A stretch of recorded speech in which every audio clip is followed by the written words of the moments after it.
মহারাজধিরাজ চক্রবর্তী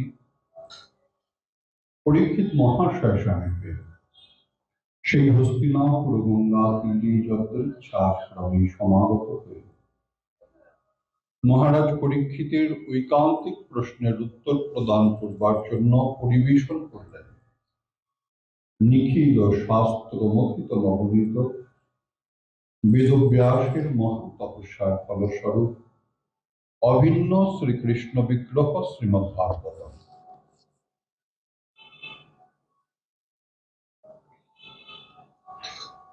যে ভাগবতের অভিধেয় তত্ত্ব ভক্তি। কারণ জগতে যত যত সাধন মার্গ আছে তার মধ্যে যে প্রতিটা যুগেই এই ভক্তি মার্গ সর্বশ্রেষ্ঠ ছিল। বিভিন্ন তথ্যের মাধ্যমে, লীলার মাধ্যমে আমাদের শুকদেব গোস্বামী চরণ সে কথা উপস্থাপন করেছেন। এবং যত জ্ঞানী ছিলেন, যত যোগী ছিলেন, যত কর্মী ছিলেন, যত সাংখ্যবাদী ছিলেন, তারা সকলে অনুভব করেছে যে সাধন মার্গ নির্ণয়ে তাদের ত্রুটি হয়েছে। দীর্ঘকাল যে সাধন মার্গে তারা বিচরণ করেছেন, হয়তোবা চরম প্রাপ্তিও লাভ হয়েছে,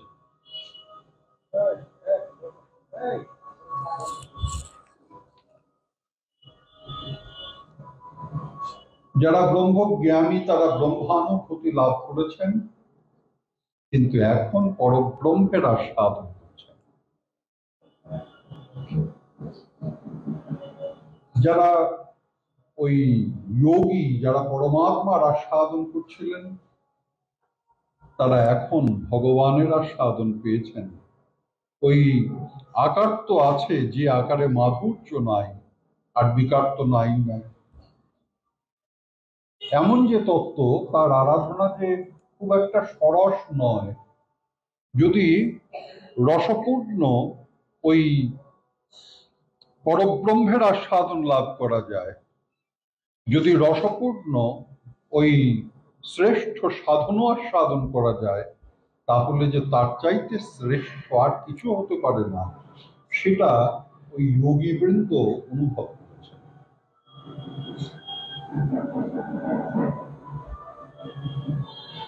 একটা রসগোল্লা, তার মধ্যে সেই রসগোল্লাকে ওই এমন একটা বস্তুতে রাখা হলো যেখানে তার ছানাটা তো থাকবে, কিন্তু রসটা সেটা সম্পূর্ণ লুপ্ত করে দেওয়া হবে। ফাঁপা থাকবে, কিন্তু তাতে মিষ্ট আস্বাদন হবে। হ্যাঁ, সেখানে যেমন আকার আছে কিন্তু আস্বাদন না। দেখতে রসগোল্লার মতো বটে, কিন্তু সেই রসগোল্লাতে না রস আছে না মিষ্ট আস্বাদন আছে। এই পরমাত্মার আস্বাদন খানিকটা সেই মতো, আকার আছে কিন্তু সে আকারে মাধুর্য নাই আর বিকার তো নাই নাই। হ্যাঁ, সুতরাং ওই চতুর্ভুজ স্বরূপ হৃদয় মন্দিরে তারা ধারণ করেছেন বটে, কিন্তু তাহলে কি হবে, তাদের সেই ওই বিষ্ণু স্বরূপের যে আস্বাদন, আর সেই যত যত বিষ্ণু স্বরূপ আছে তাদের মধ্যে ঐশ্বর্যে, মাধুর্যে, ওই লীলাতে, প্রেমেতে যিনি সর্বশ্রেষ্ঠ, সেই স্বয়ং ভগবানের আস্বাদন তো তাদের এতদিন হয়নি। সুতরাং এতদিনে তারা অনুভব করেছে যে পরমার্থের প্রকৃত আস্বাদন সর্বশ্রেষ্ঠ স্বরূপে সেটা ঠিক কেমন হতে পারে।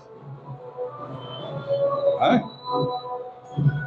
আর কর্মী বৃন্দ তারা ওই স্বর্গের চিন্তায় ছিলেন, তারা দেহাত্মান, ওই দেহ সূত্রের শ্রেষ্ঠ তাদের কাছে বিচার। কিন্তু কৃষ্ণ কথা আস্বাদন করতে করতে তারা অনুভব করলেন না না না, দেহাতিরিক্ত যে সুখ, সেই সুখে প্রকৃত সুখ। তার কারণ হচ্ছে দেহের একটা ধারণ সামর্থ্য আছে, দেহের আস্বাদনের একটা ধারণ সামর্থ্য আছে। তুমি কি খেতে ভালোবাসো? আমি রসগোল্লা খেতে ভালোবাসি। বেশ খাও, আস্বাদন করতে করতে একটা সীমা আসবে, যার পরে আর ভালো লাগবে। আরেকজন বললো রসগোল্লা না, আমার ঝাল ঝাল নোনতা নোনতা সিঙ্গারা খাবে না? হ্যাঁ, সিঙ্গারা খুব ভালো খাও। খানিকক্ষণ পরে দেখা যাবে সে আস্বাদন বেশিক্ষণ ভালো লাগে, এবার একটু অন্য আস্বাদন আস্বাদন করে তবে ভালো লাগে। হ্যাঁ, তা সুতরাং ওই যেখানে আস্বাদন একটা সীমার দ্বারা আবদ্ধ, যেখানে আস্বাদন অসীম নয়, অনন্ত নয়, তো অনন্তের অভিসারে যে যাত্রা করেছে সে ওই সীমিত আস্বাদনে কি করে পরিতৃপ্তি লাভ করবে? জীব আনন্দের আস্বাদনটা, আনন্দের অনুসন্ধান কখন করতে আরম্ভ করলো? যখন সে নিজের আনন্দ আস্বাদন করেছে। কারণ ভগবান অনুপরিমাণে ওই আনন্দ তার মধ্যে প্রবেশ করিয়ে দিয়েছেন। ভগবান অনুপরিমাণে চৈতন্য তাদের মধ্যে, চেতনা তাদের মধ্যে প্রবেশ করিয়ে দিয়েছেন। এবং যে সে আনন্দ নয়, সে আনন্দটা কিরকম না? নিত্য। হ্যাঁ, অনিত্য তত্ত্বের দ্বারা ওই নিত্য তত্ত্বকে ভেদ করা যায় না। সুতরাং অনিত্য আস্বাদনকে যদি করতে হয় তাহলে অনিত্য চৈতন্যের প্রয়োজন। নিত্য আস্বাদন যদি করতে হয় তাহলে নিত্য চেতনার প্রয়োজন। ওই জাগতিক চেতনা দিয়ে নিত্য আস্বাদন করা সম্ভব না। হ্যাঁ, নায়মাত্মা প্রবচনে ন লক্ষ ন মে ধয়া ন বহুনা শ্রুতি ন যমে বৈষব বৃণুতে তে ন লক্ষ্যস্তস্যৈব আত্মা বিবৃণুতে তনুম শ্যাম। এই যে উপনিষদ বাক্য, সেখানে ওই তিনি ওই প্রাকৃত ইন্দ্রিয়, চক্ষু, মন, হ্যাঁ, জিহ্বা ইত্যাদির দ্বারা তাকে ভেদ করা সম্ভব না। তা সুতরাং ভগবান ওই নিত্যর ওই অনুপরিমাণে আনন্দ, অনুপরিমাণে চৈতন্য দিয়ে পাঠিয়েছেন, যাতে নিজের চেতনা দিয়ে নিজের আনন্দের অনুভূতিটা তোমার হয়। এরপর সে অনুসন্ধান করতে আরম্ভ করেছে যে এই আনন্দ কোথায় পাওয়া যাবে আরো বেশি পরিমাণে। হ্যাঁ, এই পরিমাণ, এই আস্বাদন আর কোথায় বেশি পরিমাণে পাওয়া যায়। তা সুতরাং এই সীমিত আনন্দের দ্বারা ওই অনন্তের যে অভিসারে যাত্রী, তার যে হৃদয়ের আকাঙ্ক্ষা পূর্ণ হওয়ার নয়, সেটা ওই এতদিনে কর্মীরা অনুভব করেছেন। আর ভগবানের অবস্থাটা কি? এ তো গেল ভক্তের কথা। শুধু প্রদানের কথা হলো, এবার আদানের গল্পটাও হোক। যদি আদান প্রদান না হয়, একতরফা কিছু ভালো হয় না। হ্যাঁ, শুধু ভালোবাসা ভালো কথা নয়, ভালোবাসা বাসিটা ভালো কথা। একজন ভালোবাসবে, তার বিনিময়ে সে ভালোবাসা পাবে।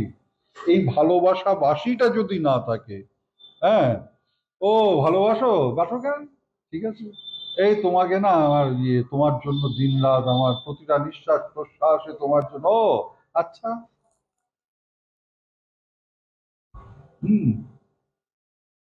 এই তোমার তোমার তোমার কথা ভেবে ভেবে ঘুম হয় না, তা আমি কি করবো?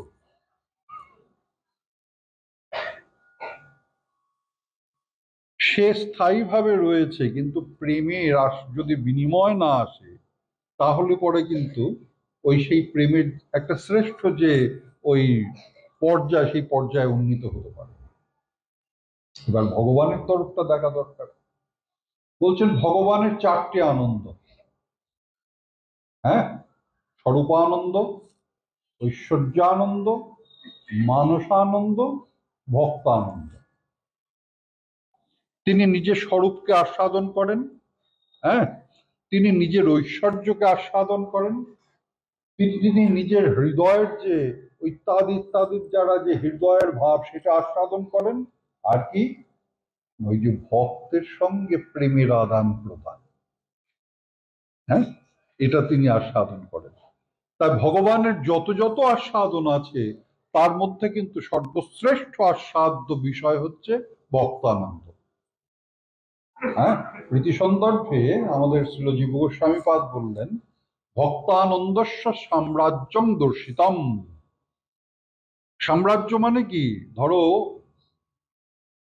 একজন রাজা, তার হাতিশালে হাতি আছে একটা ক্ষুদ্র জায়গা, একটা ঘোড়াশালে ঘোড়া আছে, অনেকগুলো ঘোড়াই আছে, কয়েক হাজার কয়েক ওই লক্ষ, কিন্তু সে একটা সীমিত জায়গায় আছে। কিন্তু শুধু হাতিশাল ঘোড়াশাল নয়, সাম্রাজ্য বললে ওই রাজার অধীনে যা যা আছে সমস্ত কিছু বোঝায়। তা ভগবানের যত যত আনন্দ ক্ষেত্র আছে তার মধ্যে ভক্তানন্দস্য সাম্রাজ্যম দর্শিতম, বাকি সব আছে বটে, কিন্তু সাম্রাজ্য কিন্তু ভক্তানন্দের। ভক্তের সঙ্গে ভগবানের যে ওই প্রেমের আদান প্রদান, ভক্তের সঙ্গে ভগবান যে আস্বাদনটা করেন, হ্যাঁ, যেমন ভক্ত তেমন ভগবান। হ্যাঁ, এখন ওই নৃসিংহদেব, তাকে বৃন্দাবনে মানায় না, তাকে প্রহ্লাদের সাথেই মানায়। বৈকুণ্ঠপতি নারায়ণ, তাকে ধ্রুব মহারাজের সাথে মানায়, তাকে ঐরাবতের সাথে মানায়। বামন দেব, তাকে বলি মহারাজের সাথে মানায়, তাকে বৃন্দাবনে নিয়ে পৌঁছানোই যাবে না। যেমন ভক্ত তেমনি ভগবান। ভক্তের যোগ্যতা, ভক্তের হৃদয়ের অবস্থা, সেই অনুসারে ভগবানের বহিঃপ্রকাশ ঘটে এবং ভগবান ঠিক তেমন তেমন আস্বাদন করে। ভক্তানন্দস্য সাম্রাজ্যম দর্শিতম, এই যে তোমার গিয়ে ভগবানের যে ইত্যাদি ইত্যাদি যা যা কিছু আছে তার মধ্যে যদি সাম্রাজ্য চিহ্নিত করতে হয়, ওই হাতিশালে হাতির মতো, ওই ওই স্বরূপানন্দ আছে, ঘোড়াশালে ঘোড়ার মতো, ওই তোমার গিয়ে মানসানন্দ আছে, ইত্যাদি ইত্যাদি আছে। কিন্তু সমগ্র সাম্রাজ্য ভগবানের যত যত আস্বাদন, এটা কিন্তু ভক্তের দ্বারা সম্ভব। যে কারণে ওই অনুগ্রহায় ভক্তানাং মানুষং দেহমাশ্রিত, ভগবান যে কথাটা বললেন যে ভক্তদের অনুগ্রহ করবার জন্য আমি ওই মনুষ্য দেহ ধারণ করে তাদের অনুরূপ লীলা প্রকাশ করি। এখানে শুধু ভক্তকে অনুগ্রহ নয়, এখানে অনুগ্রহটা নিজের প্রতিও বটে।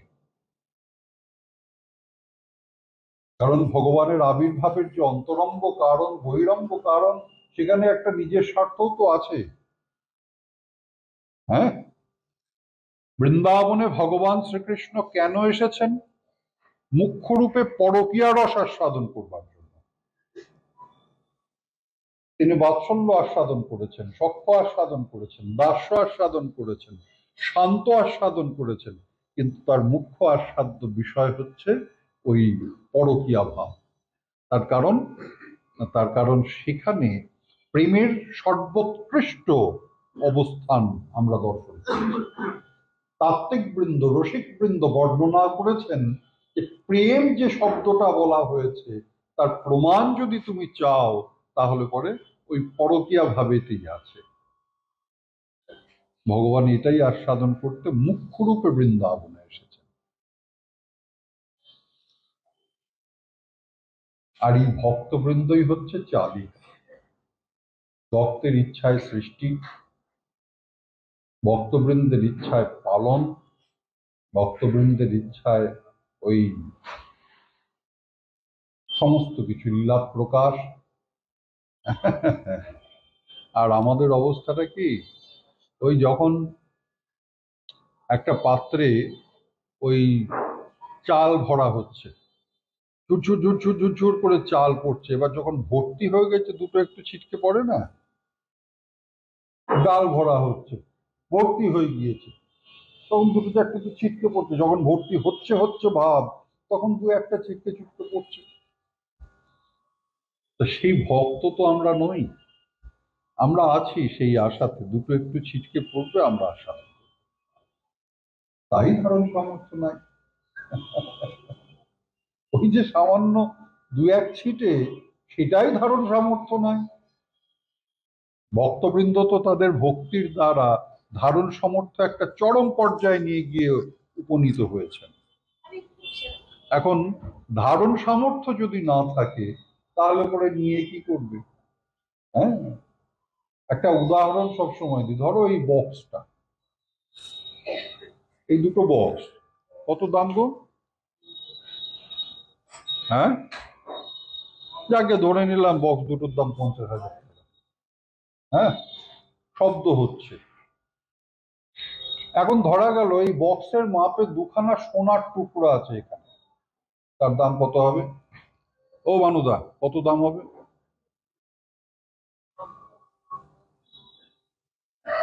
কোনো সন্দেহ নেই অতি মূল্যবান।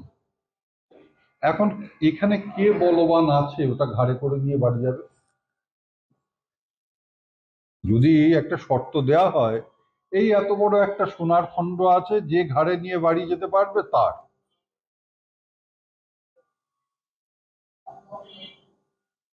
যারা বোকা তারা চেষ্টা করবে, আর যারা চালাক তারা বলবে দেওয়ার ইচ্ছা নাই। সহজ কথা। দেওয়ার ইচ্ছা নেই, শুধু শুধু দেখেছেন। আর যারা বোকা তারা একটু ধাক্কাধুক্কি করে বলবে না, সম্ভব না। হ্যাঁ, এখন বিষয়টা কি?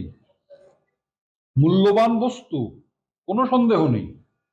যার বিষয় আকাঙ্ক্ষা আছে তার কাছে এত বড় একটা স্বর্ণখণ্ড একটা বিরাট মূল্যবান বস্তু। হ্যাঁ, কিন্তু নেওয়ার সামর্থ্য তো নাই।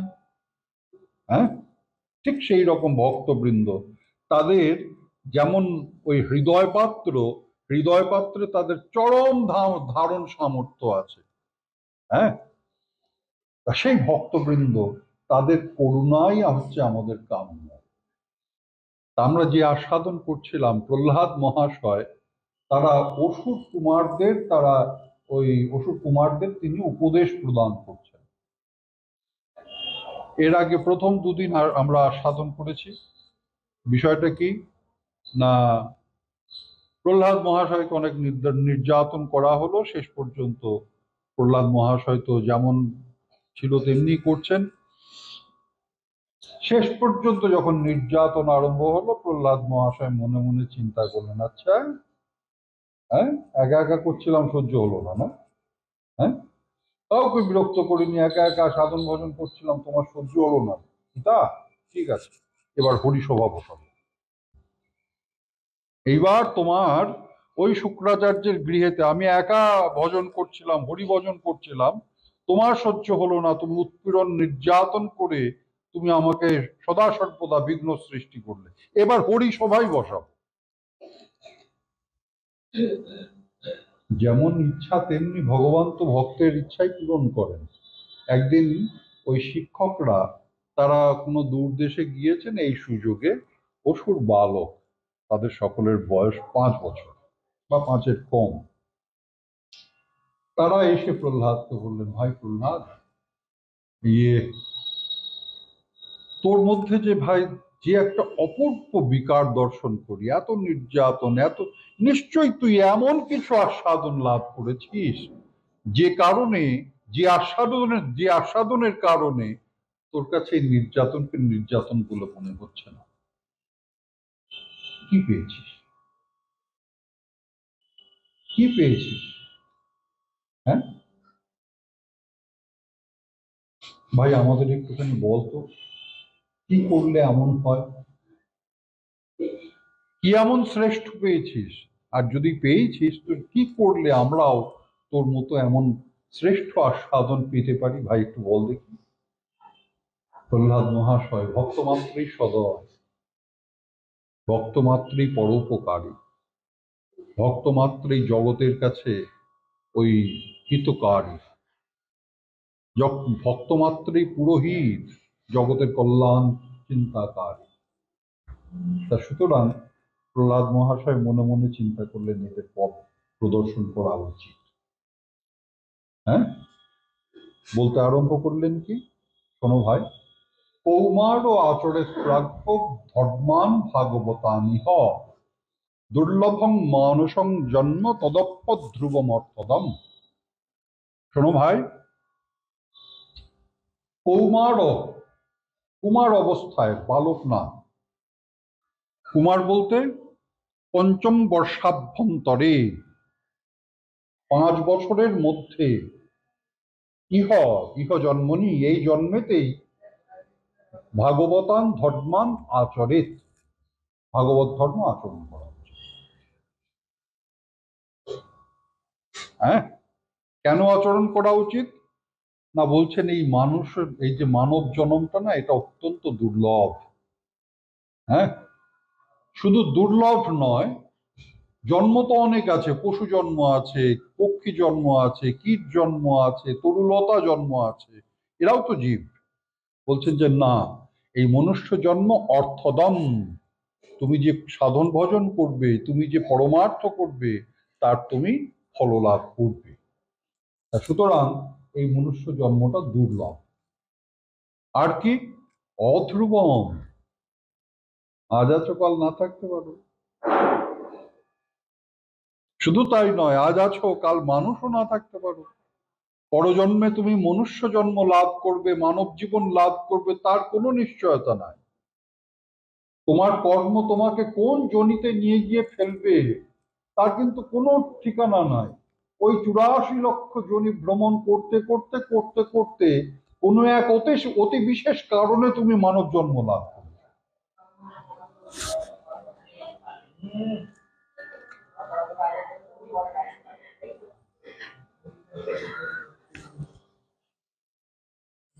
বস,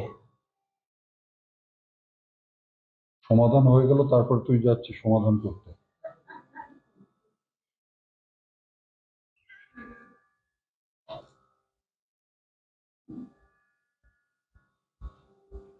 কদিন আগে আমাদের ফ্ল্যাটের নিচে, কলকাতার ফ্ল্যাটের নিচে, ঠিক নিচের তলাতে আগুন লেগে গেল। আগুন লাগার পর এখন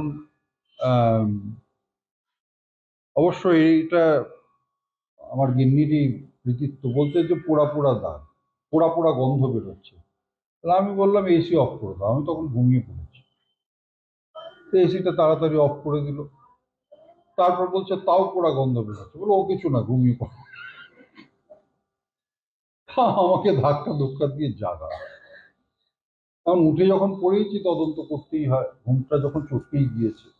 তারপর দেখলাম পিছন দিক থেকে কালো ধোঁয়া বেরোচ্ছে। তারপর সামনের ব্যালকনিতে গিয়ে দেখি ঠিকই নিচের ঘরে আগুন। তারপর সেই ছেলেটাকে ফোন করলাম, তারপর ফায়ার ব্রিগেডে ফোন করলাম, তখন মাঝরাত্রি। ফায়ার ব্রিগেড আসলো, নিবানোর পর একজন বলছে আমি অদমকলে ফোন করলাম, আমি ওকে ফোন করলাম। তখন এই জিষ্ণুর মতো, হ্যাঁ, তখন ওই দোকানদার বলছে কি মশাই কোথায় ছিলেন আপনি? আমাদের উপরের গোসাই আমাকে ফোন করে ডাকলো, দমকল ডাকলো।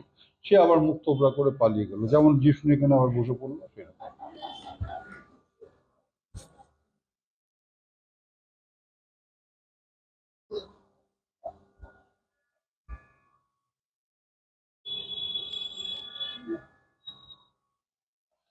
তোর ঠান্ডা লাগলে মাথায় মাফলার দে, এত টেনশন কেন? বলুন জয়নি তাই, আরো জোরে জয়নি তাই।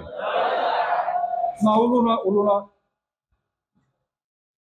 খবরদার।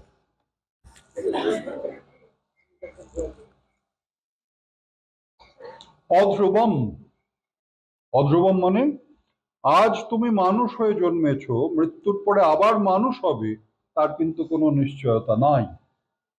অর্থাৎ একবার যদি আবার তুমি সেই 84 লক্ষ জনি ভ্রমণের প্যাচে পড়ে যাও, তাহলে কিন্তু আবার কবে কোন বিশেষ কারণ সৃষ্টি হবে, আবার কবে তুমি মানুষ হবে, আবার কবে তুমি এই বিবেক লাভ করবে, আবার কবে তুমি সাধন উপযোগী দেহ পাবে, আবার কবে তোমার সাধন ভজনে ওই উন্মুখ অবস্থা আসবে, তার কোনো ঠিক নেই।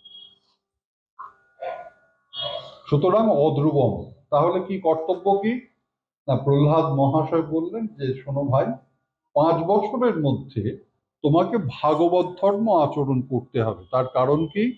ভাগবত ধর্ম ইহ ইহ জন্মনি, এই জন্মেই তোমাকে ভাগবত ধর্ম আচরণ করতে হবে 5 বছরের মধ্যে।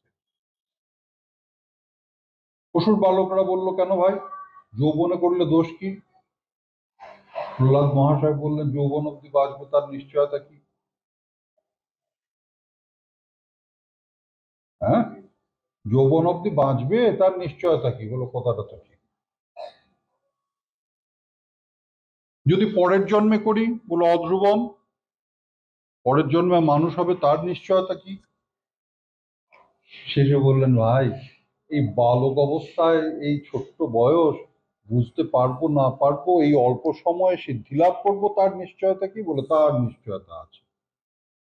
ওই দেখো কট্টাঙ্গ মহারাজ, হুম, উনি মাত্র 12টা মিনিটের মধ্যে, অর্ধদণ্ডের মধ্যে সিদ্ধি লাভ করেছিলেন। হ্যাঁ, যুদ্ধের পরে যখন দেবতারা বললেন আর মাত্র 1 দণ্ড সময় তোমার হাতে আছে, বলে শিগগির মাঠে পৃথিবীতে নিয়ে চলো, কারণ এই স্বর্গরাজ্যে তো সাধন ভজন করা যাবে না। যদি সাধন ভজন করতে হয় ওই মর্তধামেই যেতে হবে। ওই মর্তধামে আস্তে আস্তে রথ আনোরে, ঘোড়া আনোরে, এ আনোরে, সে আনোরে, তারপর রাস্তাতেও সময় লাগলো। হ্যাঁ, এই করে 12 মিনিট আরো গেল। রথের থেকে নেমে তিনি সেইখানেই পদ্মাসনে বসে পড়লেন, সাধন ভজন আরম্ভ করলেন। এটা কি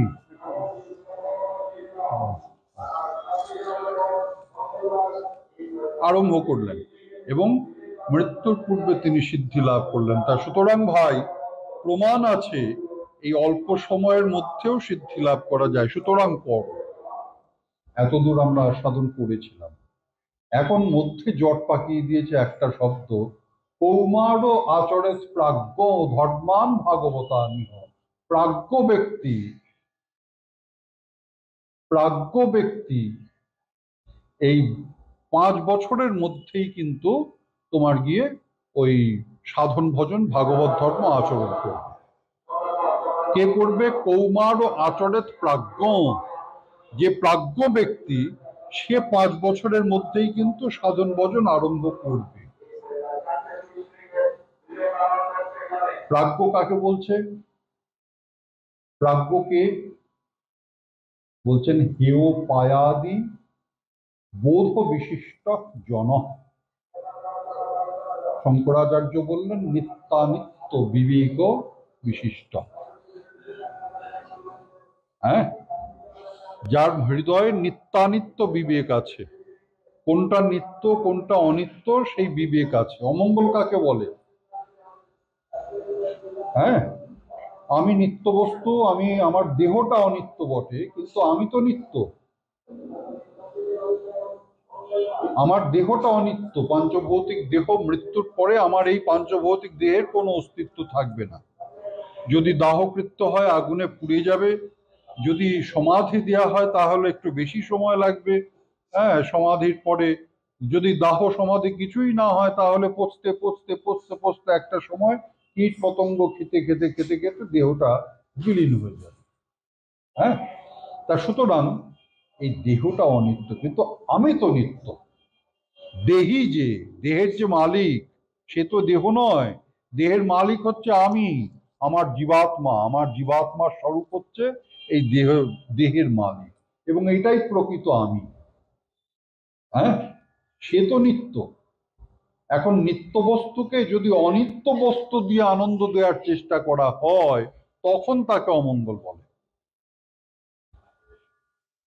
হরিশব্দের বহু অর্থ দুই মুখ্যতম, সর্ব অমঙ্গল হরে প্রেম দিয়া হরে মন।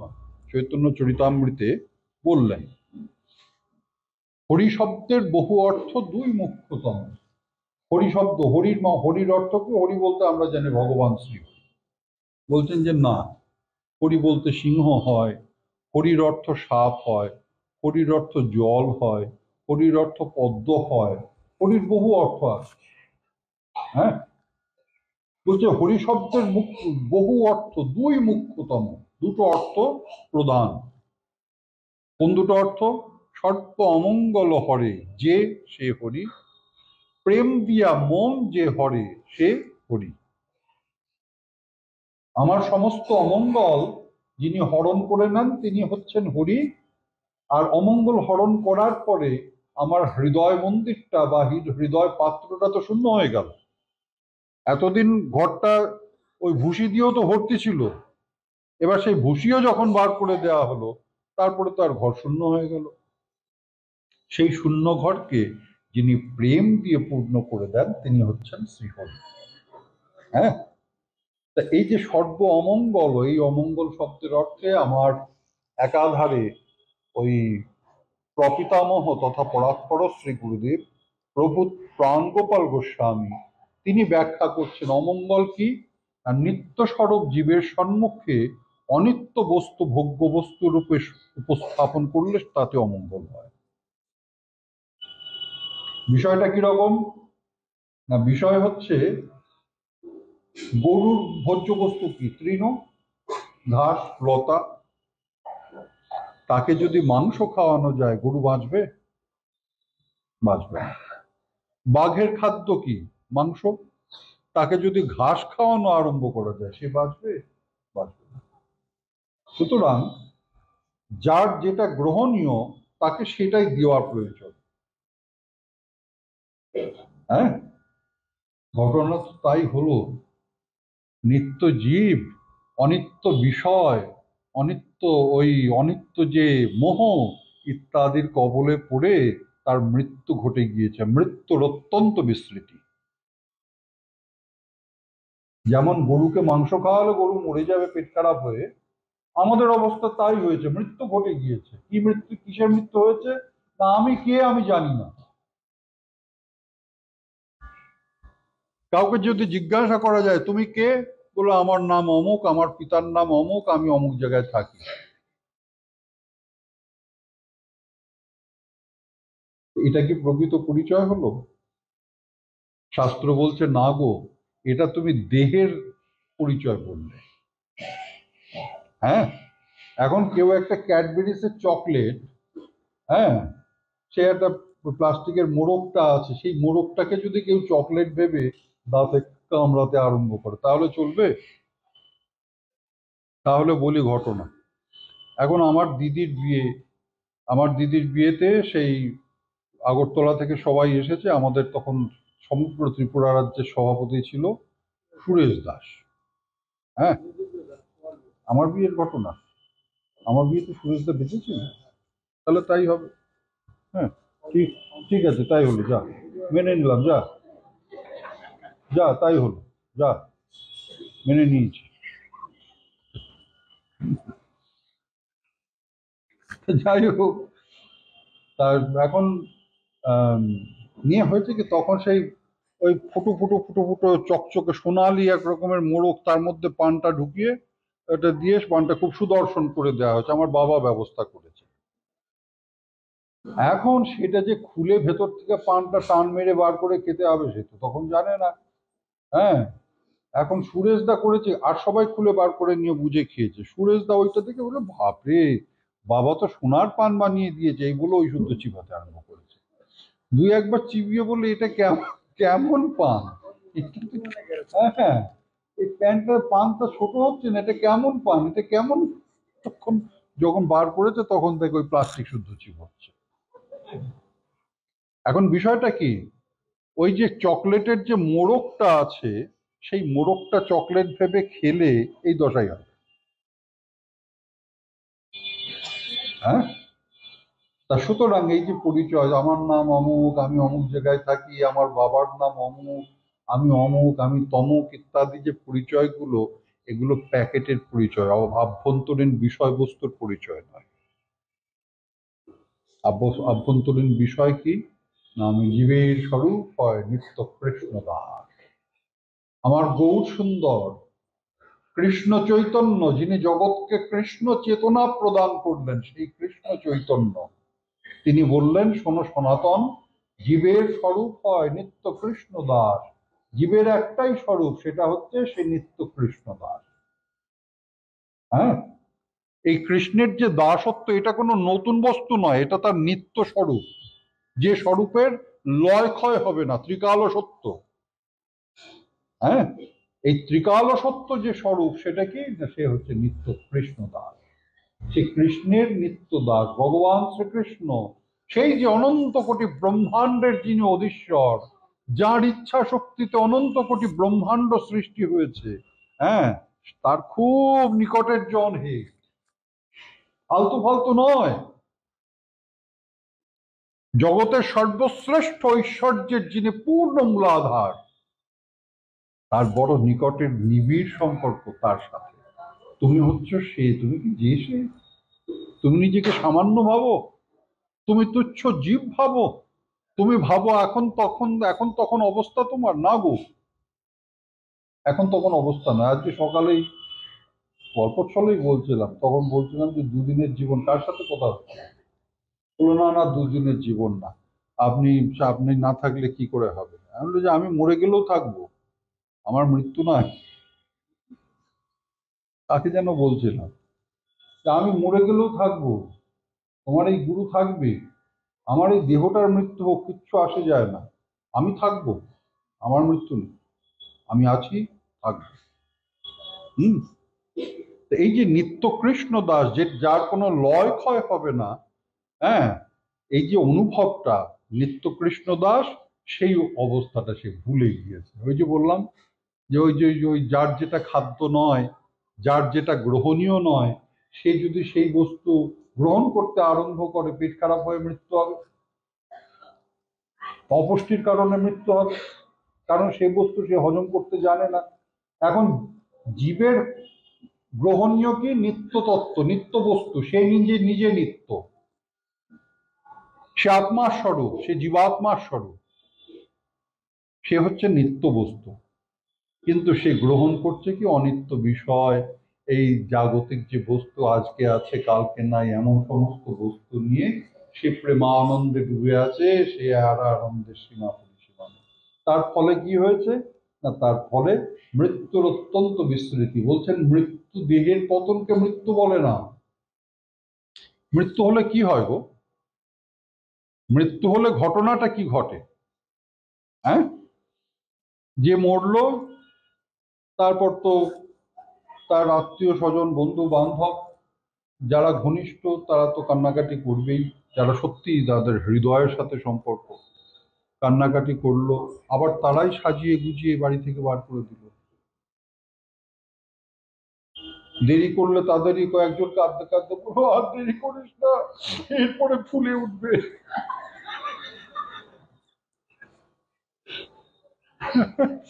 মাসি মনা বেশিক্ষণ বাড়িতে রাখতে নাই, বাড়ির অকল্যাণ হয়, এবার যাত্রা করো, কাঁদতে কাঁদতে বলে দিল। ও বাবা, মৃত্যুর পর কাঁদতে কাঁদতে কত গল্প শুনেছি। হ্যাঁ, আমার তো দৃষ্টি দৃষ্টি অন্যরকম। আমাদের বুড়ি কাকিমা ছিল মনে আছে না, তার ছেলের বউ মারা গেল। এখন আমি ছিলাম, আমি নিয়ে গেলাম সেই বুড়ি কাকিমাকে। হ্যাঁ, যাই হোক, সেই ছেলের বউকে তো উঠোনে শুইয়ে দিয়েছে, দেখে আমার খুব মনটা খারাপ হলো, এই বুড়ি মানুষটা কাঁদছে। হ্যাঁ, এদিকে এদিকে বুড়ি কাকিমা তার মৃতদেহের উল্টো দিকে ওই যে মারা গিয়েছে তার নিজের ছেলের বউ, মানে অর্থাৎ নাত বউ। হ্যাঁ, কাঁদতে কাঁদতে বলছে, আমার বুড়ি কাকিমা বলছে, ও কানু কই, কানু কই।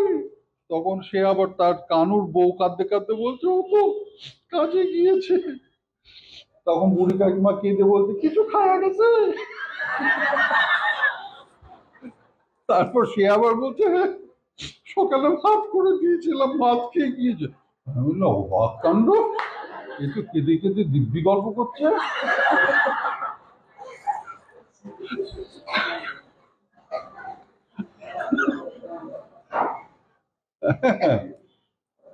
এরকম হয়, চোখ যদি খোলা থাকে না কত যে দেখা যাবে।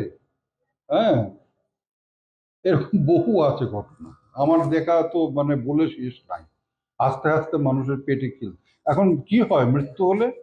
আত্মীয় স্বজন তারপর গেল শ্মশানে, এবার যে দাহ চলছে, তখন তার ছেলেপেলেরা কিন্তু অনেকটা সাব্যস্ত হয়ে গিয়েছে।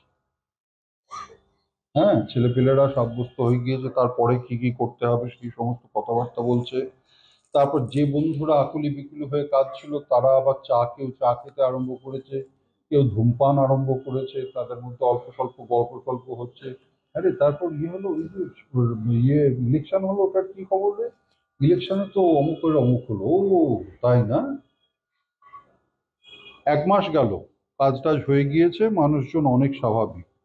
1 বছর গেল, অনেকে ভুলেই গিয়েছে, আর তেমন একটা মনে পড়ে না। 10 বছর গেল, বাড়ির তার স্ত্রীও মনে করে না। 20 বছর গেল, আর কেউ মনে করে না। অত্যন্ত বিস্মৃতি, মৃত্যু মানে অত্যন্ত বিস্মৃতি, ভুলে যাওয়া। ঠিক সেই বস্তুটা ওই জগতে হয়, ওই অনিত্য বস্তু গ্রহণের ফলে আত্ম অনুভূতির যে মৃত্যু সেটা ঘটে যায়। আমি কৃষ্ণ দাস, এই অনুভবটা লুপ্ত হয়ে যায়। হ্যাঁ, তখন মনে হয় কি এই দেহটাই আমি, এই দেহেতে আমিত্ব বুদ্ধির সৃষ্টি হয়, এই দেহটাই আমি, এই দেহের বাইরে আমার আর কোনো অস্তিত্ব নাই, এই দেহের ক্ষয় বৃদ্ধি আমার ক্ষয় বৃদ্ধি, এই দেহের ভালো মন্দ আমার ভালো মন্দ। এই দেহেতে যখন আমিত্ব বুদ্ধি আসে তখন জানতে হবে অত্যন্ত বিস্মৃতি হয়ে গিয়েছে, আর কোনো ক্ষোভ নাই। আমি যে কৃষ্ণকে ভুলে গিয়েছি, আমার যে প্রকৃত স্বরূপ আমি ভুলে গিয়েছি, তাতে আর কোনো ক্ষোভ নাই। নিত্যানিত্য বিবেক চতুর বলছেন, এই যে কোনটা নিত্য আর কোনটা অনিত্য, অর্থাৎ যেটা নিত্য বস্তু সেটা আমার গ্রহণীয়, আর যেটা অনিত্য বস্তু সেটা আমার ত্যায্য। এই নিত্যানিত্য বিবেক চতুর, এটাই হচ্ছে প্রাজ্ঞের লক্ষণ। হেয় পায়াদি অনুভূতি বিশিষ্ট, হেয় পায়াদি বোধ বিশিষ্ট জন। হ্যাঁ, কোনটা ত্যায্য আর কোনটা গ্রহণীয় সেই বোধ, এ তো গেল আচার্য শঙ্করের কথা।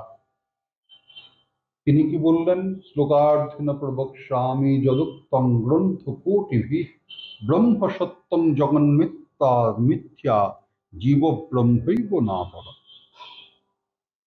ব্রহ্মই একমাত্র সত্য বস্তু, অর্থাৎ ব্রহ্ম একমাত্র নিত্য বস্তু। জগৎ মিথ্যা, এই যে জগৎ চরাচর এটা মিথ্যা বস্তু, অর্থাৎ এই জগৎ থেকে কিছু তোমার গ্রহণ করার নাই। আর জীব ব্রহ্মৈব, তুমিই ব্রহ্মস্বরূপ, সুতরাং তুমি শুধু ব্রহ্ম আস্বাদন করবে, এই জগতের থেকে তোমার কিছু নেওয়ার নাই। কিন্তু আমার গৌর সুন্দর বললেন না, জগৎও সত্য, ব্রহ্মও সত্য, ব্রহ্ম যেমন সত্য জগৎও সত্য। ওই প্রকাশানন্দ সরস্বতীকে তিনি যখন ওই শিক্ষা প্রদান করলেন, হ্যাঁ, তখন তিনি প্রমাণ করলেন যে হে প্রকাশ, তুমি তো ব্রহ্মনিষ্ঠ, এই জন্য এখনো তুমি প্রকাশানন্দ। হ্যাঁ, যস্য প্রভা প্রভবত জগদণ্ড কোটি কোটি সশেষ বসুধাদি বিভূতি ভিন্নম যদ ব্রহ্ম নিষ্কলমনন্তমশেষ ভূতম গোবিন্দমাদি পুরুষম তমহং ভজামি। যে প্রকাশে, যে ব্রহ্মে তুমি আবিষ্ট হয়েছ, সেই ব্রহ্ম আমার গোবিন্দের প্রকাশ মাত্র, অঙ্গকান্তি, অঙ্গের ছটা। তুমি এখনো বহু দূরে পড়ে আছো।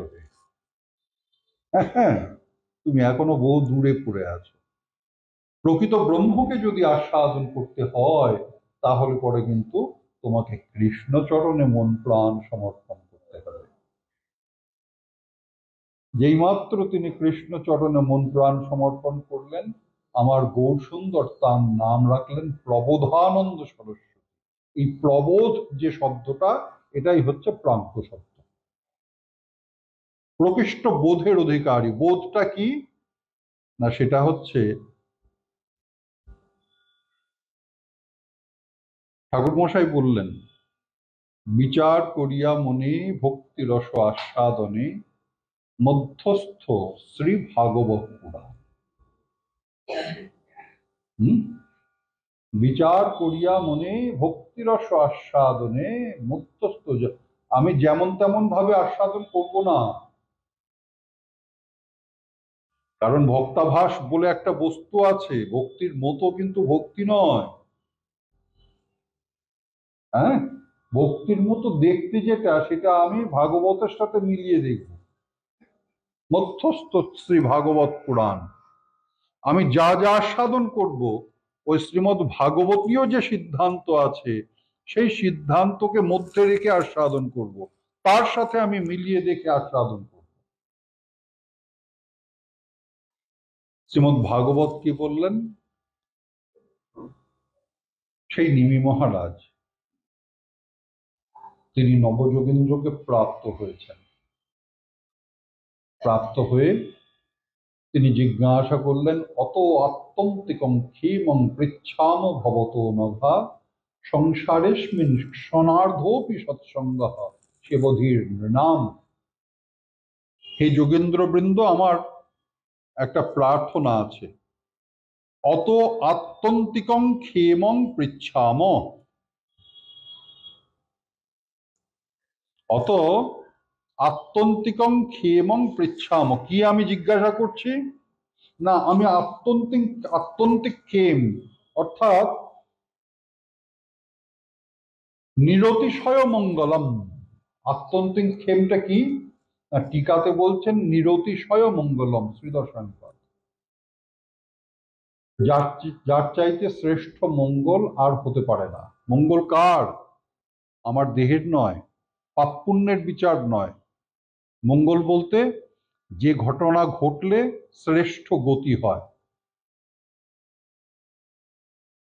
অমুকটা করলে মঙ্গল হবে, অমুকটা করলে তো অমঙ্গল হবে, এই যে বিচারটা, এটা খানিকটা পাপ পুণ্যের সাথে যুক্ত।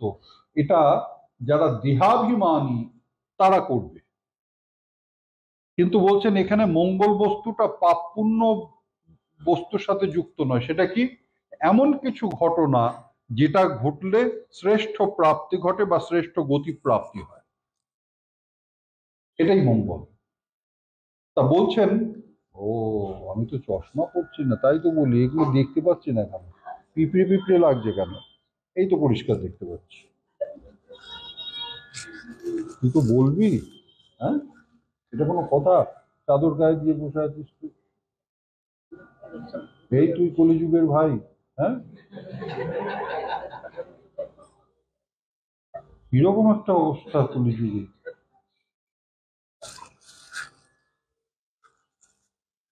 আমার বন্ধু বলতে ভাই আছে, আমি বাইরেও যাই না, কোথাও যাই না, আমার বন্ধু বলতে ভাই। নিরতিশয় মঙ্গলম, শুধু মঙ্গল নয়, নিরতিশয় মঙ্গলম, যার চাইতে শ্রেষ্ঠ মঙ্গল আর হতে পারে না। অত আত্যন্তিকং ক্ষেমং পৃচ্ছাম, অর্থাৎ নিত্যানিত্য বিবেক চতুর, যে কথা আদি শঙ্করাচার্য বলেছেন, সেই বস্তুটা আমাদের ভাগবতে কি বলছে, ভাগবতের মতে প্রাজ্ঞ কে, সেই বস্তুটা আমরা জানার চেষ্টা করছি। মধ্যস্থ শ্রী ভাগবত পুরাণ। প্রশ্নটা হয়েছে, প্রশ্নটা হয়েছে, আমাদের খুঁজে বেড়াতে হবে না। একই প্রশ্ন করা হয়েছে কি না, অত আত্যন্তিকং ক্ষেমং পৃচ্ছাম ভবত নঘা। হে অনঘা বৃন্দ, হে নিষ্পাপ বৃন্দ, নিষ্কলুষ বৃন্দ, আমাদের শ্রেষ্ঠ কল্যাণ, ওই নিরতিশয় মঙ্গল কিভাবে সম্ভব? যার চাইতে শ্রেষ্ঠ মঙ্গল হতে পারে না, যার দ্বারা যার চাইতে শ্রেষ্ঠ প্রাপ্তি আর ঘটতে পারে না, এমন কি আছে সেটা কৃপা করে বলুন। কবি যোগেন্দ্র বললেন, মন্যে কুতশ্চিৎ ভয়ামচ্যুতস্য পাদাম্বুজপাশনমাত্র নিত্যম উদ্বিগ্ন বুদ্ধের সদাত্মভাবাৎ বিশ্বতমনা যত্র নিবর্ততে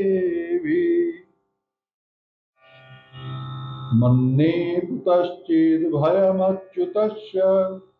হে মহারাজ, তুমি শ্রবণ করো।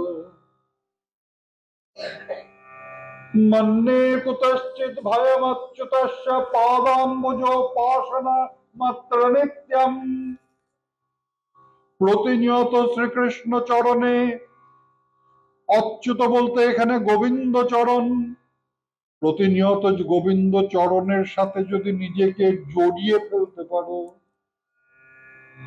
প্রতিনিয়ত শ্রীকৃষ্ণ চরণে, হে মহারাজ ওই মহারাজকে সম্মুখে রেখে এই জগতের সমস্ত জীবের উদ্দেশ্যে তিনি শিক্ষা প্রদান করলেন। মন্যে কুতশ্চিদ ভয়মচ্যুতস্য পাদাম্বুজোপাসনমাত্র নিত্যম। হে জগৎবাসী, তোমরা শ্রবণ করো, অচ্যুত পাদাম্বুজ মাত্র নিত্যম, শ্রীকৃষ্ণ চরণের সাথে নিজেকে জড়িয়ে ফেলে দাও। আত্মিক ভাবে সর্বত ভাবে কৃষ্ণ চরণে, কৃষ্ণ আরাধনায় তুমি নিজেকে নিযুক্ত করো।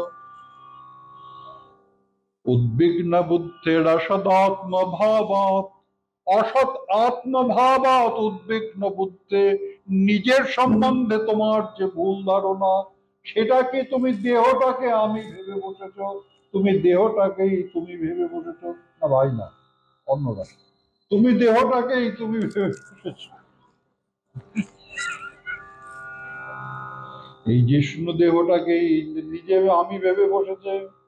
হ্যাঁ, এটাই তোমার অসৎ চিন্তা, অনিত্য চিন্তা, এখানেই তোমার ভুল হয়ে গিয়েছে।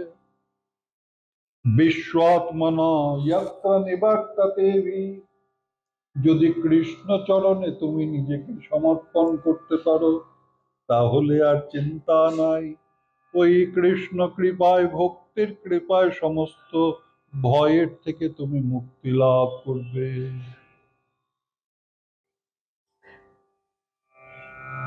হেয় পায়াদি বিষয়াভিজ্ঞ, তাহলে হেয় এখন, হ্যাঁ, ও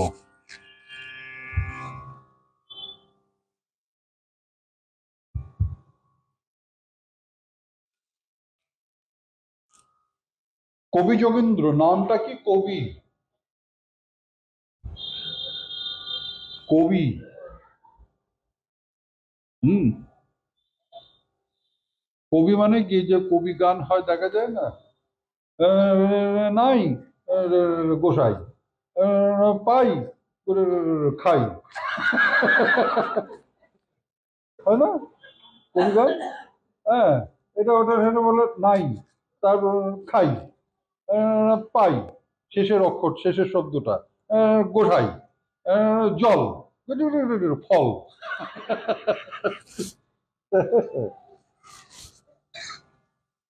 বাদ দিলাম, সে না হয় কবি নয়।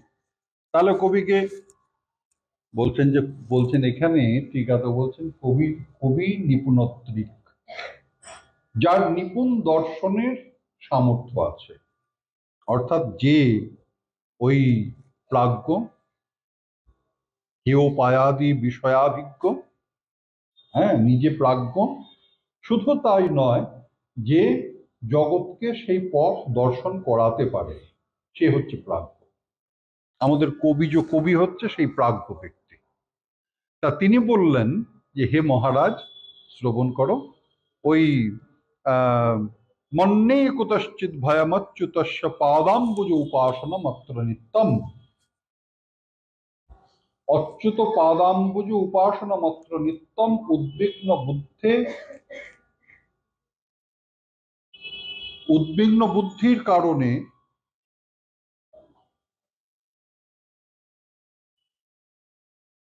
কুতশ্চিৎ অভয়ম মন্যে, যদি শ্রীকৃষ্ণ চরণে যদি তুমি প্রতিনিয়ত যুক্ত থাকতে পারো, তাহলেই জানবে তোমার তাতে শ্রেষ্ঠ প্রাপ্তি, বা এতেই তোমার আত্যন্তিক ক্ষেম। হ্যাঁ, কৃষ্ণ চরণের সাথে একদম মনে প্রাণে ওই জড়িয়ে যাওয়া। অসদাত্ম ভাবাদ, নিজের সম্বন্ধে অসৎ চিন্তা। আমরা বেশি এগোতে পারবো না, 9টা বাজতে চলেছে। এখানে আবার প্রহ্লাদ মহাশয়ের আরেকটা কথা চলে আসে, ওই তৎসাধু মন্যে সুরবর্য দেহিনাম সদা সমুদ্বিগ্ন দিয়া অসৎ গ্রহা চিত্তাত্মপাতম গৃহমন্ধ কূপম বনঙ্গত যদ্ধরিমাশ্রয়ত। তা সেটা আমরা ওদিকে যেতে পারছি না। তা সুতরাং এই হচ্ছে প্রাজ্ঞ ব্যক্তি। কে প্রাজ্ঞ ব্যক্তি? না, যে কৃষ্ণ চরণে মন প্রাণ সমর্পণ করেছে, শুধু তাই নয়, মন প্রাণ সমর্পণ করে কৃষ্ণ চরণের সাথে একবারে জড়িয়ে গিয়েছে। অর্থাৎ ওই আমাদের প্রবোধানন্দ সরস্বতী যে কথাটা বললেন, কৃষ্ণ ভক্তিরস ভাবিতা মতি, সেই অবস্থাটা সৃষ্টি হয়েছে। হৃদয়ের প্রতিটি রন্ধ্রে রন্ধ্রে কৃষ্ণ ভক্তিরস এমন ভাবে প্রবেশ করেছে যাতে করে সেখানে কৃষ্ণ ভক্তি রস ছাড়া অন্য কোনো স্বতন্ত্র অস্তিত্ব নয়। সেটা হচ্ছে কৃষ্ণ ভক্তি রস ভাবিতা। বেলের মোরব্বা খেয়েছো? কে খেয়েছে? তুমি খেয়েছো? বেশ, তো সেটা বলো। তুমি তুমি তোমারই তো এলাকা এটা। কাঁচা বেল থেকে তৈরি হয়, কোষ্ঠে কাঁচা বেল। একবার যদি দাঁত দিয়ে কামড়াও, মুখটা এমন কোষ্ঠে হয়ে যাবে যে সারাদিন আর তুমি স্বাদ পাবে না কোনো কিছু। সেই কাঁচা বেলকে প্রক্রিয়াকরণ করে কিভাবে হয় সেটা সঞ্জু বলতে পারবে। হ্যাঁ, সঞ্জুর দোকান, সঞ্জু জানে। কিন্তু সেটা যখন বেলের মোরব্বা হয়ে যায়, সে তো অমৃত। সেখানে আর কোনো তিতো ভাব থাকে না, সেখানে আর কোনো কষকষ ভাব থাকে না, সেটা কোনো শক্ত ভাব থাকে না, সেটা একদম মাখনের মতো নরম হয়ে যায়, অতি মিষ্ট সুস্বাদু ভাব চলে আসে। কেউ বলবে না এটা সেটা ছিল। ওই সাধারণ সাধারণ হৃদয়ের অবস্থা হচ্ছে কাঁচা বেলের মতো, তিতো, শক্ত, কষকষ। আর তার মধ্যে কৃষ্ণ ভক্তিরস প্রবেশ করতে করতে করতে করতে করতে করতে সেটা যখন জয়নিতাই জয়নিতাই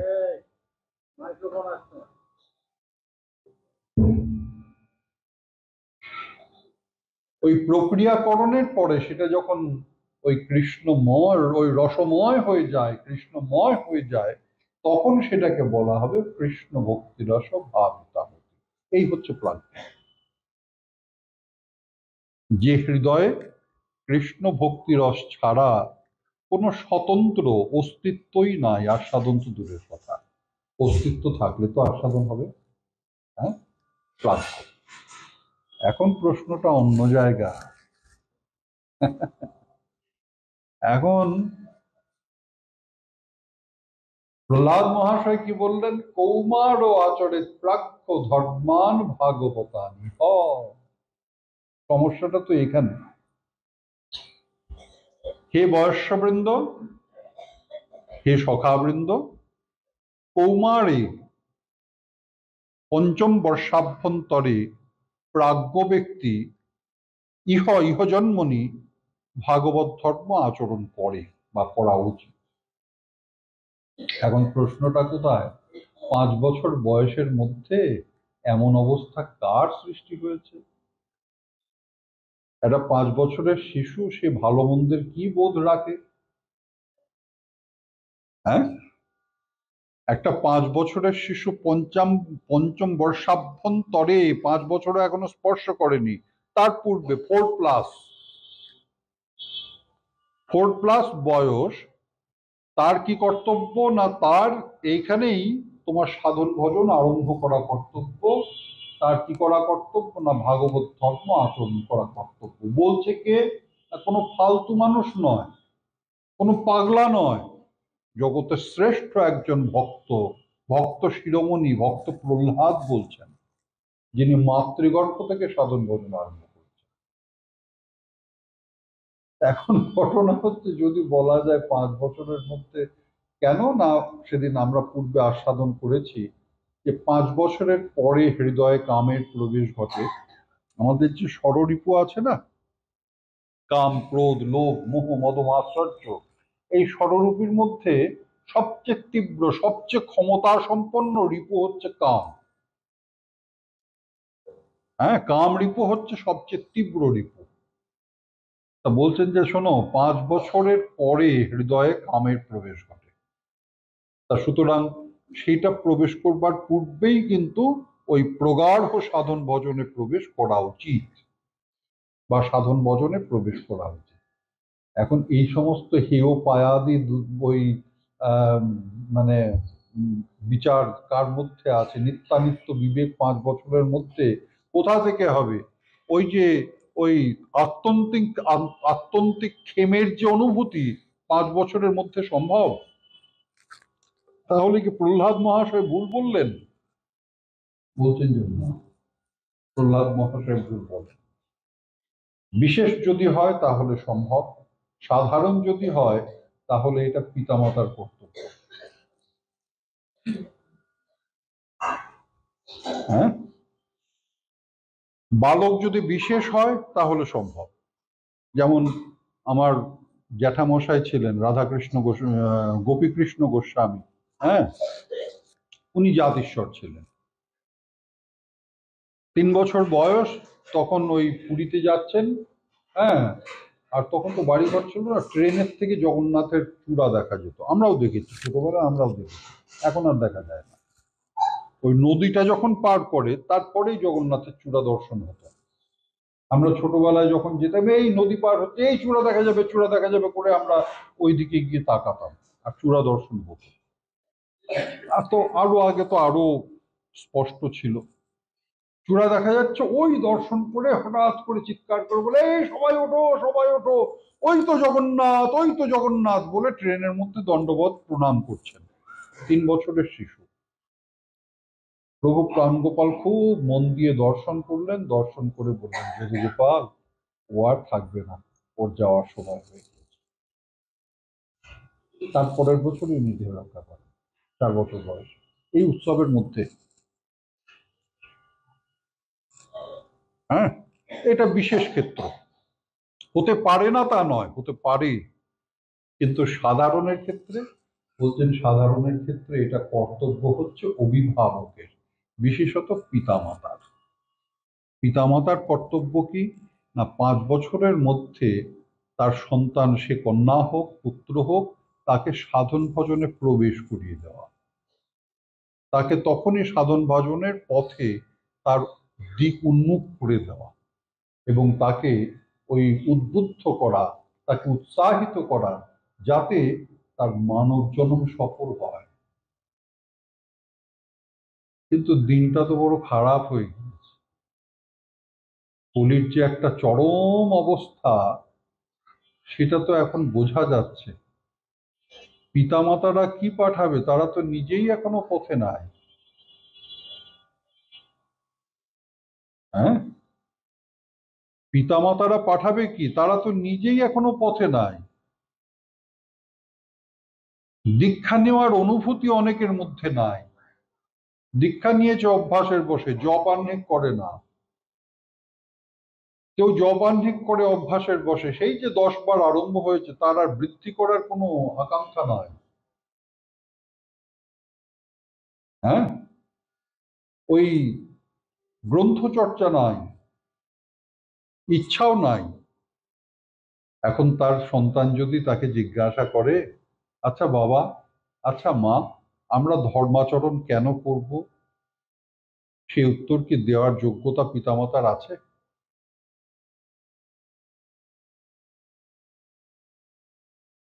নাই। তা সুতরাং অবস্থা তো বড় জটিল। হ্যাঁ, বড় জটিল অবস্থার সৃষ্টি হয়েছে। হ্যাঁ, যে পিতামাতারই এখনো গাইডেন্স ঠিক হয়নি, সে নিজেই বিপথগামী। বিপথগামী হওয়া দোষের নয়, সে নিজে বিপথগামী হয়ে পথের সন্ধান করার কোনো ইচ্ছা তার মধ্যে নাই। তার শিশু, তার সন্তান যদি বলে যে আমি আজকে থেকে আমিষ খাবো না, পিতামাতা রাগ করে ফেলবে, যত পাগল ছাগল, কার সাথে এই দেখো না কি উল্টো পাল্টা বলে। শিক্ষাটা কার নেওয়ার দরকার, পিতামাতার না ওই সন্তানটার? হ্যাঁ, শিক্ষাটা কার নেওয়ার দরকার, ওই সন্তানের না পিতামাতার?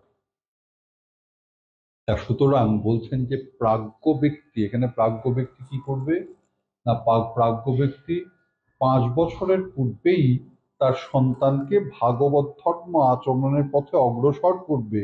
শুধু না তাই নয়, সে প্রবেশ করিয়ে দেবে, 5 বছরের মধ্যে সাধন ভজনে প্রবেশ করিয়ে দেবে। এখন এবার পূর্বের প্রশ্নগুলো আরম্ভ করা যাক। ওই বালকেরা প্রশ্ন করেছে, সেই প্রশ্নটা যদি পিতামাতা বলে আচ্ছা প্রভু ইচ্ছা আছে 5 বছরে দীক্ষা দেবেন, বললো না দেবো না, তাহলে কি করে হবে? ওই যে সেদিন প্রশ্নটা হয়েছিল না, কে ছিল প্রথম থেকে? সেদিন প্রশ্নটা হয়েছিল যে আমাদের বিশ্বনাথ চক্রবর্তীপাদ টিকাতে বলছেন যে অসুর বালকেরা বলল, ভাই আমরা যদি সাধন ভজন করতে চাই, আমাদের তো শাস্ত্রীয় কর্মের অধিকার নেই 5 বছর বয়সে। কারণ গর্ভাষ্টমে গর্ভ থেকে 8 বছর 8 মাস বয়স না হলে দীক্ষা গ্রহণ করা যাবে না। তো দীক্ষা গ্রহণ না হলে তো তোমার গিয়ে সাধন ভজন করা যাবে না। তখন প্রহ্লাদ মহাশয় উত্তর প্রদান করেছিলেন কি না, তার পূর্বে শ্রবণ কীর্তন করা সম্ভব। কোনো পিতামাতা যদি বলে যে দেখুন 5 বছরে ঠিক আছে রাজি আছি, কিন্তু দীক্ষা দেবেন, আমি বলবো না দেবো না, তাহলে আর কি, আপনারাই যদি না করেন আর আমাদের আর কি হবে?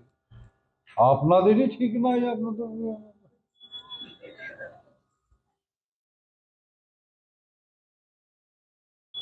হ্যাঁ, এরকম আছে, উৎকট টাইপের বৈষ্ণব আছে। তাহলে সে কি করবে না, শাস্ত্র বলছে দীক্ষা নিতে গেলে গর্ভ থেকে 8 বছর 8 মাস পর্যন্ত অপেক্ষা করতে হবে। তার পূর্বে সে 5 বছরের পূর্বের থেকেই শ্রবণ কীর্তনে মনোনিবেশ করবে।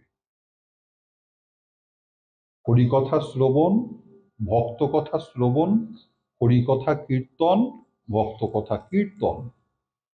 এই শ্রবণ কীর্তনে যদি পূর্ব থেকেই প্রবেশ করা যায়, তাহলে কি হবে না, যে যে পরিমণ্ডলে থাকবে তার হৃদয়টা সেই পরিমণ্ডলের মতোই হয়ে যাবে।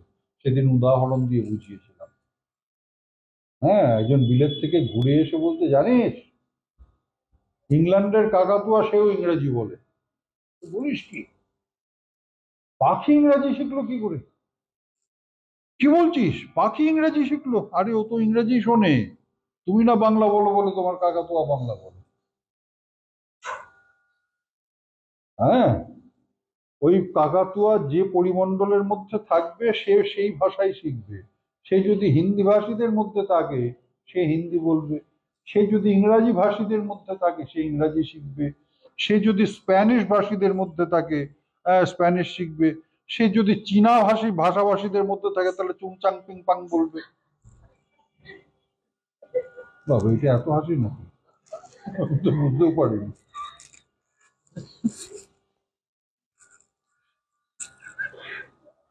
হ্যাঁ, না সেদিন কি যেন ফেসবুকে লিখেছে যে আমাদের যেমন সে আছে না, সেই প্রদীপ জ্বালিয়ে তার মধ্যে নাম টাম লিখে রাখতে হয়, তারপর সেই যে নামটা জ্বলে, হ্যাঁ জ্বলতে থাকে সেই নামটা রাখা হয়, এরকম একটা পদ্ধতি আছে না।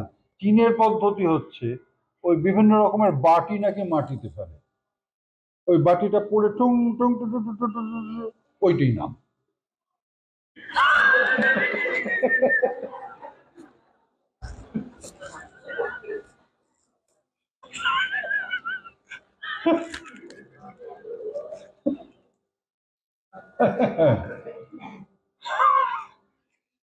कितने ओजस्वी लोग है हमारे बीच। যাই হোক, এখন যে পরিমণ্ডলের মধ্যে থাকবে সেই পরিমণ্ডলে তার হৃদয় গঠিত হবে। ঠিক সেই রকম ওই শিশুকাল থেকে সে যদি ওই ভক্তি ভগবান এই পরিমণ্ডলে থাকে, তার হৃদয়ও সেইভাবে গঠিত হবে। শুধু তাই নয়, পিতামাতার মধ্যেও সেই আচরণ যেন পরিদৃষ্ট হয়। শিশুরা বললে যতটা না শুনে, দেখলে তার থেকে বেশি বোঝে। হুম, দেখবেন এই শিশু প্রত্যেকের কথার একটা নিজস্ব স্টাইল আছে। এই স্টাইলটা আসে হয় বাবার থেকে, না হয় মায়ের থেকে, অথবা যার ইনফ্লুয়েন্স ওই শিশুর মধ্যে সবচেয়ে বেশি তার থেকে। হয়তো শিক্ষকের ইনফ্লুয়েন্স আছে, সে সেই রকম ভাবে কথা বলে। হ্যাঁ, হয়তো পিতার ইনফ্লুয়েন্স আছে, পিতার ব্যক্তিত্ব তার মধ্যে প্রভাব বিস্তার করেছে, সে সেই স্টাইলে কথা বলে, তার হাতে হাতে নড়াচড়া ইত্যাদি সেই রকম। সে হয়তো মায়ের দ্বারা প্রভাবিত হয়েছে। হ্যাঁ, সেদিন দীক্ষা নিতে এসেছে। হ্যাঁ, তখন এখন আমার সামনে দীক্ষা হয়ে গিয়েছে, তার মা, তার একটা মেয়ে, মেয়েটার বয়স কত হবে, বোধহয় বছর 4-5 হবে। হ্যাঁ, তা মেয়েটা তখন কি কি বকবক বকবক করছে, শিশুরা যেমন করে। তার তার মা বলছে যে শোনো, এত কথা বলে না। সাথে সাথে মেয়েটা বলল, না আমি বলবো। আমি বললাম, তার মানে তো এর মাই বলে, তার মানে স্বামী স্ত্রীর মধ্যে তো এই চলছে। হ্যাঁ, একদম টুম করে মাথায় ঘন্টার মতো বাজলো। যেভাবে মাথাটা ঘুরিয়ে নিয়ে জোর দিয়ে বলল, না আমি বলবো। তাতে আমি পরিষ্কার বুঝলাম যে এটা দেখছে, শিখছে, মায়ের প্রভাব পড়েছে।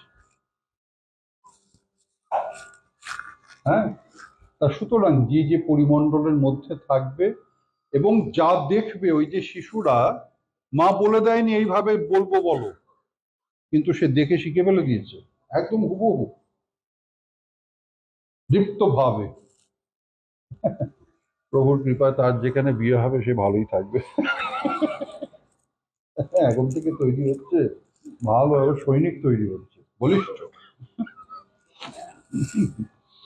যাই হোক, তা সুতরাং পিতামাতা যেমন উপদেশ প্রদান করবেন, নিজে আচরণ করে দেখাবেন।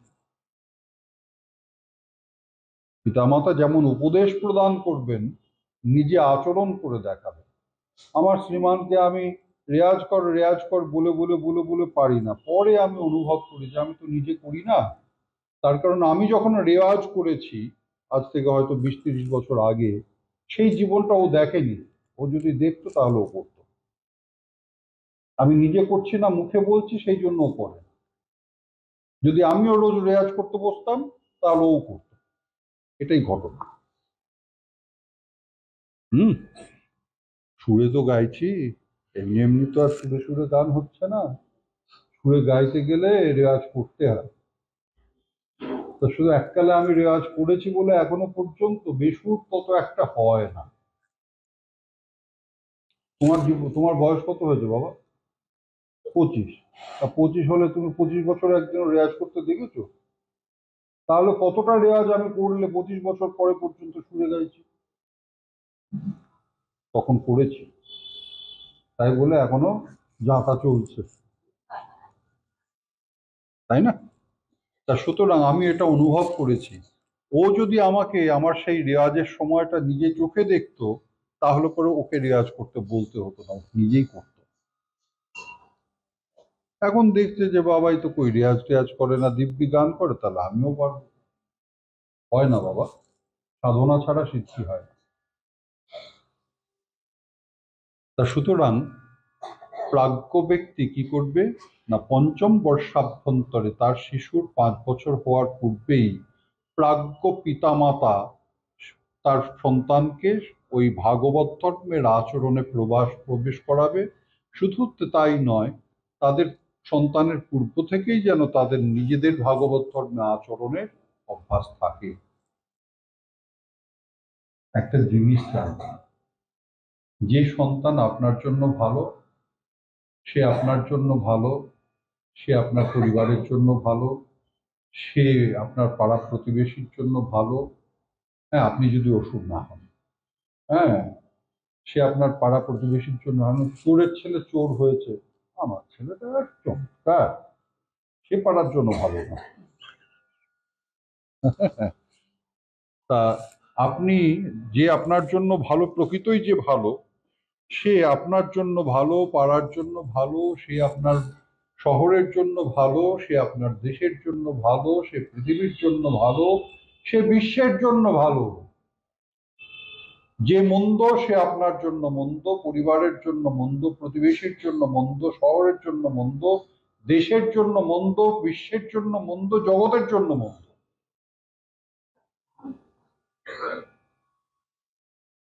সুন্দর একটা জগৎ, সুন্দর একটা বিশ্ব পরিমণ্ডলের কারিগর হচ্ছে পিতামাতা।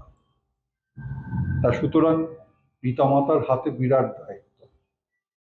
মুশকিলটা কি জানেন? মানুষে নিজের ঘরের দায়িত্ব না নিয়ে অন্যের দোষ দেখতে বেশি ভালোবাসে। আমরা যদি সবাই নিজের নিজের দায়িত্বটা বুঝে নিই, তাহলে দায়িত্বের পরিমাণ খুব ছোট হবে, কিন্তু ফসল খুব ভালো হবে, ফলাফল খুব ভালো হবে। আমরা সবাই মিলে ভক্তিময় ভক্তময় একটা জগৎ সৃষ্টি করতে পারি। আমরা সবাই মিলে ভক্তিময় ভক্তময় একটা জগৎ সৃষ্টি করতে পারি। তার জন্য নিজেকে প্রস্তুত করুন। যদি মনে হয় যে আমার তো বয়স হয়ে গিয়েছে, লজ্জার কিচ্ছু নাই। সুপথে ফেরার কোনো বয়স নাই, সুপথে ফেরার কোনো বয়স নাই। হ্যাঁ, ওই যে খট্টাঙ্গ মহারাজের নিদর্শন দেয়া হলো, সে সারা জীবন যুদ্ধ করলো, সারা জীবন জয়লাভ করলো, যেই মৃত্যু সংবাদ পেয়েছে মাত্র 12 মিনিট সাধনা করে সিদ্ধি লাভ। সুতরাং সুপথে ফেরার কোনো বয়স নাই। সুপথে ফেরা প্রচেষ্টা সংকোচের নয়, এটা গৌরবের। আমি প্রকৃত মানুষ হওয়ার চেষ্টা করছি, আমি প্রকৃত মানুষ হওয়ার চেষ্টা করছি, এটা গৌরবের, এতে সংকোচের কিছু নেই।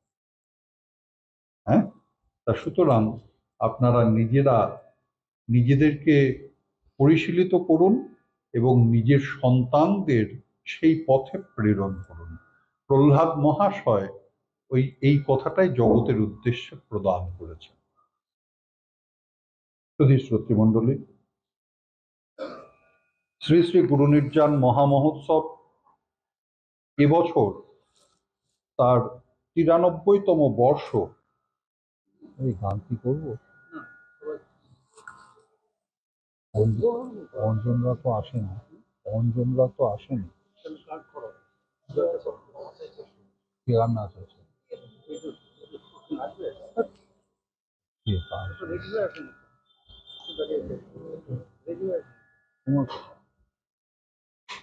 কি তাও তাহলে হারমোনিয়াম দাও।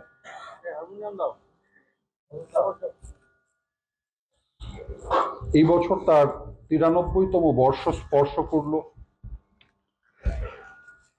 বহু গৌরব, বহু উজ্জ্বল মুহূর্ত এই ভক্তি সাম্রাজ্যকে এই উৎসব দিয়ে গিয়েছে এবং দিয়ে চলেছে। প্রভু প্রাণগোপাল তিনি তো শুধুমাত্র বৈষ্ণবাচার্য নন, তিনি একাধারে বহু কিছু। হ্যাঁ, তিনি একজন ওই শ্রেষ্ঠ জনদরদী, তিনি একজন সমাজ সংস্কারক, তিনি স্বাধীনতা সংগ্রামী, তিনি জগতের অন্যতম শ্রেষ্ঠ বৈষ্ণব দার্শনিক। মানে তার কথা বলে শেষ করা যাবে না।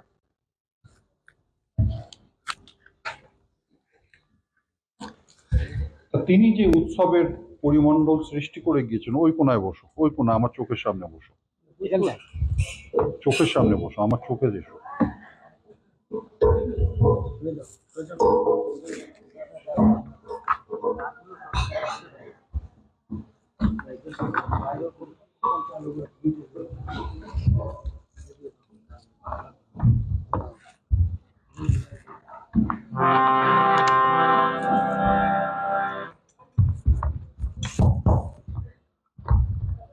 আর বাড়াতে হবে না। সেই গুরু নির্যান মহামহোৎসবেই সেদিন আরম্ভ হলো আজকে শেষ দিন। প্রতি বছর যখন রাসের কীর্তনটা আরম্ভ হয়, মনটা খারাপ হয়ে যায়। কত দিক থেকে কত ভক্ত আসে, বছরে একটা দিন, এই একটা সময় দেখা হয়। তাদের কত ভালোবাসা, কত ভক্তি, তাদের কত প্রেম, হ্যাঁ, তাদের কত ভালোবাসা। সেই ভালোবাসা পেয়ে তারা যখন আবার ফিরে যায়, তখন বড় মনটা খারাপ হয়ে যায়। যাই হোক, এটাই আশা, আবার আগামী বছর দেখা হবে। 94তম শ্রী শ্রী গুরু নির্যান মহোৎসব অনুষ্ঠিত হবে, সাড়ম্বরে অনুষ্ঠিত হবে। আবার আনন্দের একটা হাট বসবে, সেখানে আবার আমরা সবাই